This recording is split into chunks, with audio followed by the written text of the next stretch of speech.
Is our weather and our climate being manipulated? Examine the data in this short report. Decide for yourself. Frequency transmission manipulation of hurricanes are patented processes.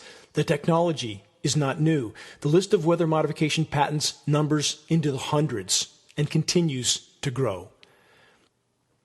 This is Hurricane Ian, passing near the NexRad transmission facility in Key West, Florida.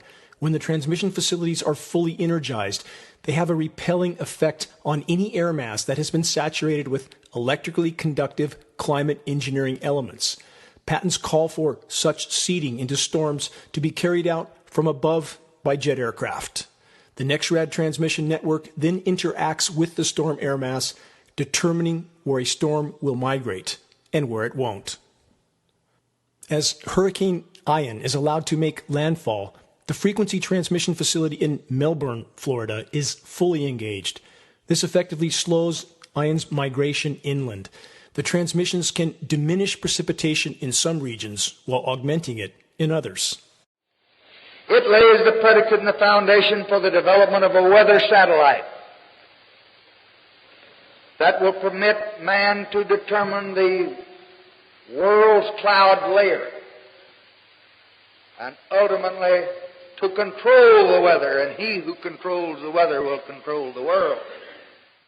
Weather modification, climate engineering patent holders like Raytheon and Lockheed Martin do all the weather modeling for the nation's weather forecasting personnel, the National Weather Service and the National Oceanic and Atmospheric Administration. Both agencies have an illegal federal gag order on their personnel. The scheduled weather forecasting scripts are then passed all the way down to the local meteorologist level. The official narrative must be controlled. All must follow the same script. Is it any wonder that the script readers miraculously know up to a week in advance that a storm like Ian, which was completely unorganized, a mass of convection migrating across the Atlantic, would end up where it did? The same with Hurricane Harvey, Sandy, and so many others. The U.S. military first officially deployed hurricane manipulation operations 75 years ago, Project Cirrus. Disastrous results were reported. In 1962, Project Storm Fury surfaced as a continuation of the U.S. military's hurricane manipulation efforts. During the 1960s, the U.S. military continued to expand its weather warfare efforts and knowledge in Vietnam with Project Popeye, a historical fact of record.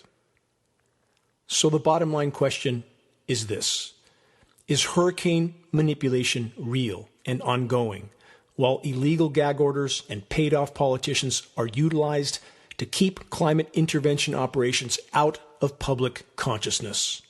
Connect the dots and decide for yourself. Share credible data from a credible source. Make every day count. Time is not on our side. This is Dane Wigington from geo-engineeringwatch.org.